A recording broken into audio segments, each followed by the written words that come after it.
Penderitaan menjadi kesempatan untuk membuktikan integritas kita, kejujuran kita, ketulusan hati kita, karakter kita. Kisah Yusuf dalam Alkitab adalah contoh seorang yang memiliki karakter yang baik, dan hal itu dibuktikannya ketika dia menghadapi sangat banyak penderitaan. Memang karakter kita dibuktikan ketika kita sedang menghadapi penderitaan. Siapa kita sebenarnya? Semua hal yang ada di dalam hati kita pada akhirnya akan muncul keluar melalui perkataan kita dan tindakan kita.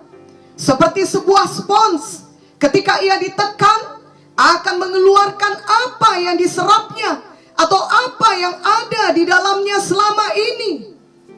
Banyak orang mengartikan karakter sebagai reputasi, sehingga mereka berpikir jika reputasi seseorang baik, maka itu berarti pastilah karakter orang tersebut juga baik. Itu tidak selamanya benar, sebab ada perbedaan antara karakter dan reputasi. Reputasi kita adalah apa yang dipikirkan orang lain mengenai kita dan apa yang dikatakan orang lain mengenai kita.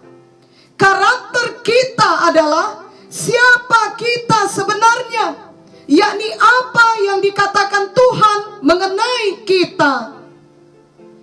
Kerap kali penderitaan yang terjadi dalam hidup kita akan menjadi kesempatan untuk menunjukkan karakter kita, menunjukkan siapa kita yang sebenarnya.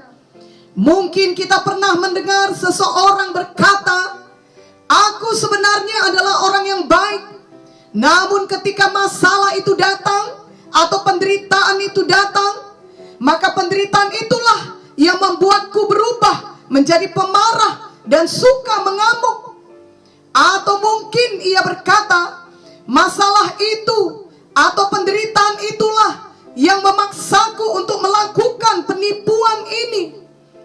Bila kita jujur, pernyataan seperti itu tidaklah benar. Yang benar adalah selama ini ia memang seorang pemarah, namun mungkin ia tidak menyadarinya. Atau selama ini dia memang suka menipu dan ia tidak mengakuinya. Lalu kemudian masalah atau penderitaan yang dialaminya hanyalah membawa keluar apa yang selama ini ada di dalam hatinya. Dan sebaliknya, bila selama ini seseorang itu adalah orang yang mengasihi, maka ketika terjadi masalah atau penderitaan, justru akan membuktikan bahwa ia adalah orang yang benar-benar mengasihi. Atau bila ia seorang yang jujur, maka ketika penderitaan bertubi-tubi menekan dirinya, apapun resikonya, ia tetap jujur. Seperti Yusuf dilemparkan ke dalam sumur dan dijual sebagai budak oleh saudara-saudaranya. Ia tidak pernah mengutuk saudara-saudaranya tersebut. Ketika Yusuf difitnah oleh istri Potifar, ia tidak membalas, ia tidak membela diri, ia juga tidak menyesal akan pilihannya untuk tetap kudus dan menolak kenajisan. Ketika Yusuf dimasukkan ke dalam penjara dengan tidak adil, ia tidak mengeluarkan perkataan-perkataan kotor terhadap Potifar ataupun kepala penjara.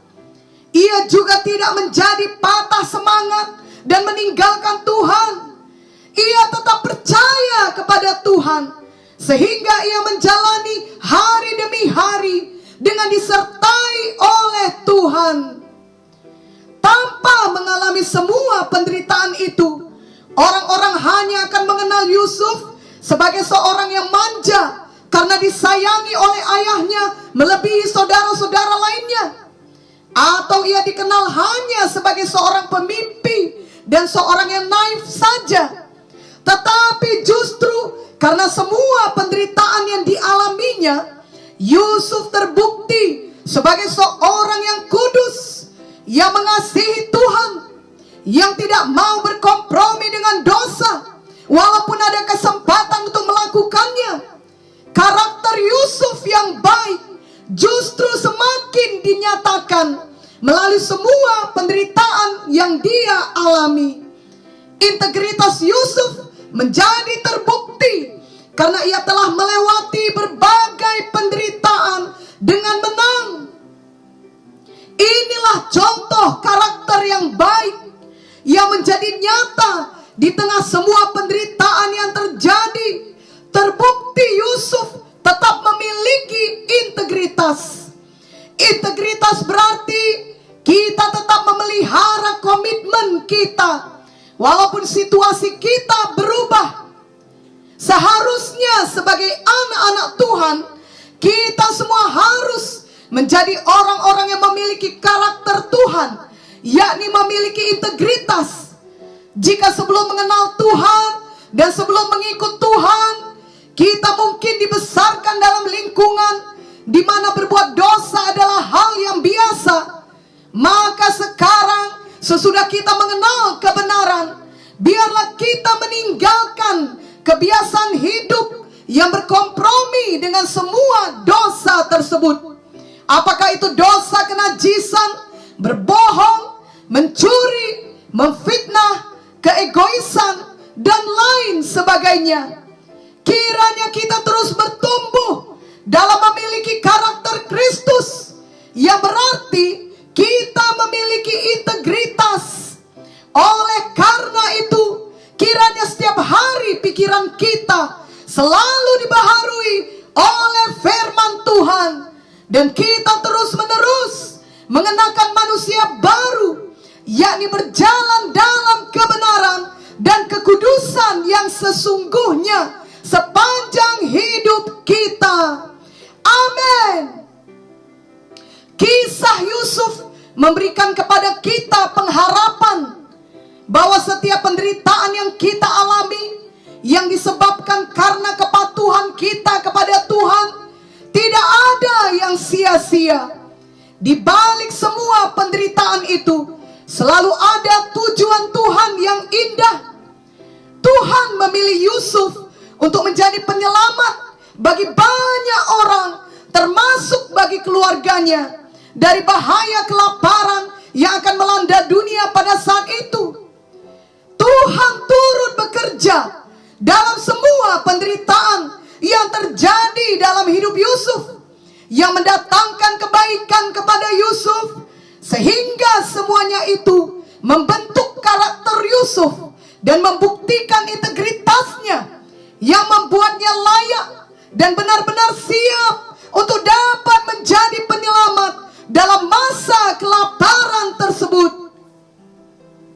Tuhan juga mau memakai kita semua pada masa sekarang ini.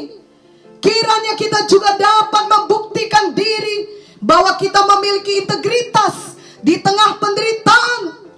Kiranya kita menyatakan bahwa kita dapat dipercaya oleh Tuhan. Janganlah pernah justru kejahatan yang keluar dari dalam diri kita ketika kita menghadapi penderitaan. Janganlah pula kita mengundurkan diri ketika kita menghadapi penderitaan. Biarlah semua penderitaan kita tidak ada yang sia-sia, dan kiranya semua penderitaan itu menjadi kesempatan bagi kita untuk membuktikan karakter kita, ketulusan hati kita, kerendahan hati kita, integritas kita, di mana kita tetap setia kepada Tuhan, kita tetap mengasihi Tuhan, tetap mempermuliakan Tuhan, dan kita tetap patuh kepada firman-Nya, berapapun harganya dan apapun resikonya. Dan biarlah dunia melihat bahwa di dalam semua penderitaan yang berat yang kita alami, kita tetap bersandar kepada Tuhan. Maka pada waktunya kelak, Tuhan Tuhan akan membawa kita melewati semua penderitaan itu dengan kemenangan, dan nama Tuhan yang dimuliakan, sama seperti yang terjadi kepada Yusuf. Amin. Tentunya contoh teladan kita yang utama yang menderita dan tetap memegang integritas adalah Tuhan Yesus. Semua tuduhan yang diberikan kepada Tuhan Yesus tidaklah benar. Imam-imam mencari kesaksian palsu agar Tuhan Yesus dapat dihukum mati. Mereka menampilkan banyak saksi dusta, dan Tuhan Yesus tetap diam saja. Matius 26 ayat 59 sampai 63a berkata, imam-imam kepala malah seluruh mahkamah agama mencari kesaksian palsu terhadap Yesus supaya ia dapat dihukum mati. Tetapi mereka tidak memperolehnya, walaupun tampil banyak saksi dusta. Tetapi akhirnya tampillah dua orang yang mengatakan, orang ini berkata, aku dapat merubuhkan bait Allah dan membangunnya kembali dalam 3 hari. Lalu imam besar itu berdiri dan berkata kepadanya, tidakkah engkau memberi jawab atas tuduhan-tuduhan saksi-saksi ini terhadap engkau? Tetapi Yesus tetap diam. Dan ketika imam besar berkata, apakah ia anak Allah atau tidak, Tuhan Yesus tidak menghindar. Tuhan Yesus menyatakan kebenaran dengan gamblang. Walau ia tahu ia akan menderita, bahkan akan dihukum mati oleh karenanya. Dalam Matius 26 ayat 63b sampai 67 dituliskan, lalu kata imam besar itu kepadanya, demi Allah yang hidup, katakanlah kepada kami, apakah engkau Mesias, anak Allah, atau tidak? Jawab Yesus, engkau telah mengatakannya. Akan tetapi aku berkata kepadamu, mulai sekarang kamu akan melihat Anak Manusia duduk di sebelah kanan yang Maha Kuasa dan datang di atas awan-awan di langit. Maka imam besar itu mengoyakkan pakaiannya dan berkata, ia menghujat Allah. Untuk apa kita perlu saksi lagi? Sekarang telah kamu dengar hujatnya. Bagaimana pendapat kamu? Mereka menjawab dan berkata, ia harus dihukum mati. Lalu mereka meludahi mukanya dan meninjunya. Orang-orang lain memukul dia dan berkata, cobalah katakan kepada kami, hai Mesias, siapakah yang memukul engkau? Oleh karena jawaban Tuhan Yesus yang jujur, itu menyebabkan mereka menjatuhkan hukuman mati atas Tuhan Yesus, dan mereka mulai menyiksanya. Tuhan Yesus sangat menderita. Ia bukan hanya diludahi, ditinju, dan dipukul. Ia dibawa kepada Pilatus. Ia dicambuk, kepalanya dikenakan mahkota duri. Ia berulang kali diolok-olok, direndahkan, dan dipukuli. Tuhan Yesus dihujat oleh banyak orang, bahkan oleh penyamun yang disalibkan bersama dengan dia. Penderitaan Tuhan Yesus yang terutama adalah ia menanggung semua dosa manusia di atas kayu salib, dan ia harus berpisah dengan Bapa. Namun Tuhan Yesus tidak sekalipun mengucapkan perkataan yang jahat. Ia tidak pernah mundur. Ia terus melaksanakan kehendak Bapa di sorga. Ia patuh kepada Bapa di sorga. Seberapa berat pun penderitaan yang harus ia jalani, Tuhan Yesus tetap setia. Yohanes 19 ayat 30 menuliskan, sesudah Yesus meminum anggur asam itu, berkatalah ia, sudah selesai. Lalu ia menundukkan kepalanya dan menyerahkan nyawanya. Sampai selesai semuanya, dosa manusia ditanggung oleh Tuhan Tuhan Yesus, barulah kemudian Dia menyerahkan nyawanya. Tuhan Yesus menyelesaikan tugasnya menjadi penebus, juru selamat kita, manusia yang percaya kepadanya. Kiranya kita juga seperti Tuhan Yesus, memegang teguh integritas kita sebagai anak Tuhan dalam pengakuan dan perbuatan kita. Rasul Paulus juga meneladani Tuhan Yesus. Ia banyak mengalami penderitaan, namun itu semua tidak menghentikannya untuk melayani Tuhan dan memberitakan kebenaran firman. Paulus tidak menjadi lemah. Paulus juga tidak berubah dan menjadi orang yang berkompromi dengan dosa agar supaya ia tidak terlalu dianiaya. Paulus tidak berusaha menyenangkan manusia. Sebaliknya, Paulus tetap setia mengerjakan panggilan Tuhan dalam hidupnya sampai kepada akhir hidupnya. Beberapa penderitaan Paulus dapat kita baca dalam ayat-ayat berikut. 2 Korintus 1 ayat 8 sampai 9. Sebab kami mau saudara-saudara supaya kamu tahu akan penderitaan yang kami alami di Asia Kecil. Beban yang ditanggungkan atas kami adalah begitu besar dan begitu berat, sehingga kami telah putus asa juga akan hidup kami. Bahkan kami merasa seolah-olah kami telah dijatuhi hukuman mati.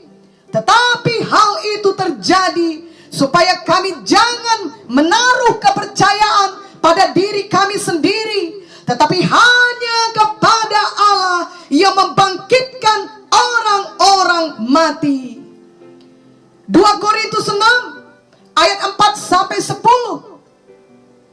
Sebaliknya, dalam segala hal kami menunjukkan bahwa kami adalah pelayan Allah, yaitu dalam menahan dengan penuh kesabaran dalam penderitaan, kesesakan, dan kesukaran, dalam menanggung dera, dalam penjara dan kerusuhan, dalam berjerih payah, dalam berjaga-jaga dan berpuasa, dalam kemurnian hati, pengetahuan, kesabaran, dan kemurahan hati, dalam Roh Kudus dan kasih yang tidak munafik, dalam pemberitaan kebenaran dan kekuasaan Allah, dengan menggunakan senjata-senjata keadilan untuk menyerang ataupun untuk membela, ketika dihormati dan ketika dihina, ketika diumpat atau ketika dipuji, ketika dianggap sebagai penipu namun dipercayai, sebagai orang yang tidak dikenal namun terkenal, sebagai orang yang nyaris mati dan sungguh kami hidup, sebagai orang yang dihajar namun tidak mati, sebagai orang berduka cita namun senantiasa bersuka cita, sebagai orang miskin namun memperkaya banyak orang, sebagai orang tak bermilik sekalipun kami memiliki segala sesuatu.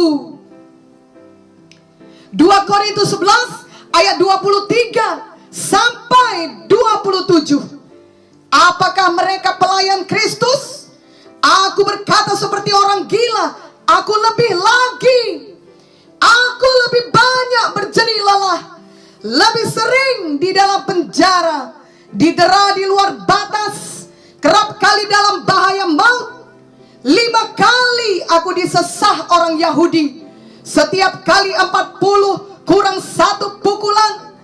3 kali aku didera, 1 kali aku dilempari dengan batu, 3 kali mengalami karam kapal, sehari semalam aku terkatung-katung di tengah laut. Dalam perjalananku aku sering diancam bahaya banjir dan bahaya penyamun, bahaya dari pihak orang-orang Yahudi dan dari pihak orang-orang bukan Yahudi, bahaya di kota, bahaya di padang gurun, bahaya di tengah laut, dan bahaya dari pihak saudara-saudara palsu. Aku banyak berjerih lelah dan bekerja berat. Kerap kali aku tidak tidur. Aku lapar dan dahaga. Kerap kali aku berpuasa, kedinginan, dan tanpa pakaian. Dan Paulus berulang kali harus masuk penjara oleh karena Injil Tuhan. Namun semua penderitaan itu justru membuktikan kasih dan kesetiaan Paulus kepada Tuhan Yesus. Penderitaan yang ia alami menyatakan kemurnian hatinya dan ketulusan hatinya untuk memberitakan firman Tuhan. Bahkan ketika ia di dalam penjara, kemudian ada orang-orang yang kelihatannya mengingini ia terus di dalam penjara. Sebab dengan demikian mereka dapat mengungguli popularitas Paulus yang selama ini paling dikenal oleh banyak orang. Mereka memberitakan firman dengan maksud yang tidak murni. Ketika hal itu diketahui oleh Paulus, Paulus bukan menjadi marah terhadap mereka atau menjadi kaget mendengar kejahatan hati mereka. Paulus juga bukan menjadi sedih, kecewa, sakit hati, dan berhenti melayani Tuhan. Paulus justru mengatakan bahwa hal itu tidak menjadi masalah kepadanya. Sebab yang terpenting baginya adalah Tuhan Yesus tetap diberitakan. Semua penderitaan yang dialami Paulus justru membuktikan ia benar-benar hamba Tuhan yang sejati. Marilah kita membaca Filipi 1 ayat 15 sampai 21. Ada orang yang memberitakan Kristus karena dengki dan perselisihan, tetapi ada pula yang memberitakannya dengan maksud baik. Mereka ini memberitakan Kristus karena kasih, sebab mereka tahu bahwa aku ada di sini untuk membela Injil. Tetapi yang lain karena kepentingan sendiri dan dengan maksud yang tidak ikhlas. Sangkanya dengan demikian mereka memperberat bebanku dalam penjara. Tetapi tidak mengapa, sebab bagaimanapun juga Kristus diberitakan, baik dengan maksud palsu maupun dengan jujur. Tentang hal itu aku bersuka cita, dan aku akan tetap bersuka cita, karena aku tahu bahwa kesudahan semuanya ini ialah keselamatanku oleh doamu dan pertolongan Roh Yesus Kristus. Sebab yang sangat kurindukan dan kuharapkan ialah bahwa aku dalam segala hal tidak akan beroleh malu, melainkan seperti sedia kala, demikian pun sekarang Kristus dengan nyata dimuliakan di dalam tubuhku, baik oleh hidupku maupun oleh matiku. Karena bagiku hidup adalah Kristus dan mati adalah keuntungan. Inilah juga teladan kita untuk selalu memiliki integritas apapun yang terjadi, untuk maju terus, untuk tetap mengasihi Tuhan. Biarlah penderitaan yang kita alami justru kemudian membuktikan integritas kita, kejujuran kita, ketulusan hati kita, karakter kita. Paulus adalah rasul Tuhan yang telah begitu banyak membangun sidang Tuhan, yang telah begitu banyak berkorban bagi Tuhan, begitu banyak berbuat hal yang baik kepada banyak orang.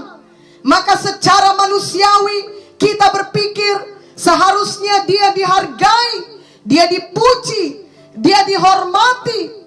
Namun ternyata Paulus kerap kali menderita sendirian. 2 Timotius 4 ayat 10-12 menuliskan, karena Demas telah mencintai dunia ini dan meninggalkan aku. Ia telah berangkat ke Tesalonika, Kreskes telah pergi ke Galatia, dan Titus ke Dalmatia. Hanya Lukas yang tinggal dengan aku. Jemputlah Markus dan bawalah ia kemari, karena pelayanannya penting bagiku.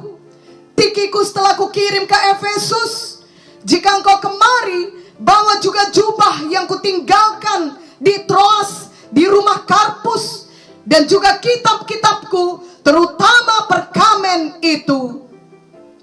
Dari ayat ini kita mengerti bahwa teman sepelayanan Demas meninggalkannya. Teman-teman lainnya juga pergi ke tempat lain. Hanya Lukas yang tinggal dengannya.